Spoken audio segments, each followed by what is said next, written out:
Bismillahirrahmanirrahim. Assalamualaikum warahmatullahi wabarakatuh. Teman-temanku yang budiman, yang dirahmati oleh Allah Subhanahu wa Ta'ala dimanapun berada, saya doakan selalu dalam keadaan bahagia.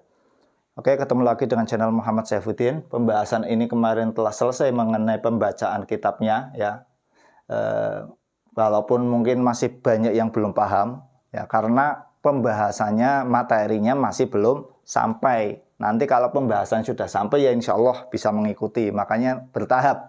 Bertahap, yang penting paham tentang huruf jar dan juga pengaruhnya huruf jar dulu, yang lainnya nanti sementara. Oke, saya jelaskan ini ya. Ini kan belum saya, ini udah kemarin walaupun udah saya jelaskan secara kesimpulan aja bahasa Indonesia ya, khusus bahasa Indonesia. Jadi di sini jawabannya apa namanya, Syekh Ismail bin Zain, ya, ketika ditanya tentang air yang dicampur dengan obat atau sesuatu yang suci, yang mana di situ tujuannya untuk menjernihkan atau membersihkan air, tadinya keruh menjadi tidak keruh, tadinya bau menjadi tidak bau, baik itu dengan kaporit dan lain sebagainya. Yang penting, atau bahan kimia yang lainnya, yang penting itu adalah barang suci, maka di situ tidak masalah.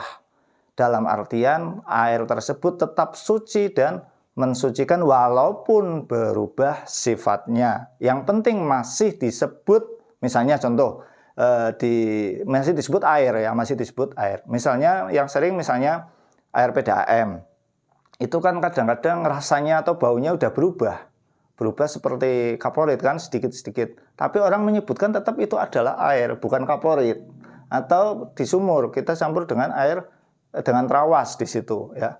Terus di situ kan berubah juga, tadinya keruh menjadi bening, tadinya baunya banger menjadi baunya ya biasa ya seperti kaporit ya hampir. Tapi kan orang juga menyebutkan bukan air kaporit. Tapi kalau udah menyebutkan itu warnanya apanya dan sebagainya, wah ini kaporit ini. Nah, kalau yang seperti itu udah nggak bisa, kalau itu udah bukan air mutlak lagi. Selama masih bisa disebut air, itu tidak masalah kayak gitu ya, itu tidak masalah.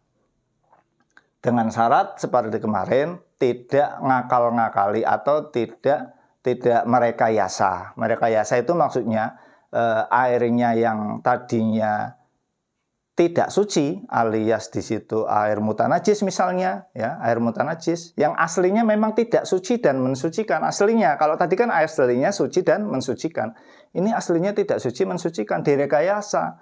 Bagaimana itu biar terlihat suci mensucikan, ya, seperti kemarin udah saya contohkan ya, yaitu misalnya ada air terkena najis, ya, menjadi mutanajis, misalnya air di dalam kolam. Udah berubah salah satu sifatnya, akhirnya dikasih sesuatu supaya sifatnya itu hilang. Misalnya baunya, ya, baunya tadinya bau najis, dikasih minyak misalnya, atau kasih apa, kasih minyak misalnya, akhirnya baunya hilang.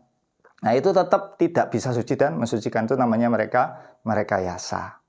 Oke, mungkin cukup sekian ya. Jadi saya kira paham untuk permasalahan tersebut. Jadi udah nggak perlu ragu lagi ketika berwudu atau mandi besar atau mensucikan najis dan lain sebagainya yang menyangkut tentang bersuci dengan air yang bercampur dengan bahan kimia, yang mana bahan kimia tersebut termasuk barang yang suci, selama air tersebut masih bisa disebut air, itu tetap bisa digunakan untuk bersuci. Cukup sekian dari saya, kurang lebihnya saya mohon maaf. Wabillahi taufiq wal hidayah. Wassalamualaikum warahmatullahi wabarakatuh.